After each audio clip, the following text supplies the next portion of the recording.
और शेर ने उसे अपने पंजे से पकड़ लिया। और चूहे ने बोला मुझे छोड़ दो, मुझे छोड़ दो।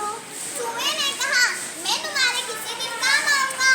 शेर ने कहा तू तो इतना छोटा है, मैं तो इतना बड़ा हूँ, तू मेरे लिए कब काम आएगा। शेर ने चूहे को छोड़ दिया और चूहे की जान बच गई और चूहा दौड़ते दौड़ते अपने बिल में घुस गया। और एक दिन जंगल में शिकारी आए और शेर के ऊपर जाल डाल दिए। शेर जाल में झगड़ने लगा। चूहा वहाँ से गन्ना देख रहा था। उसने अपने सारे दोस्तों को बुला कर लाया और जाल को काटने लगे। और शेर की जान बच गई और शेर ने चूहे का शुक्र अदा किया।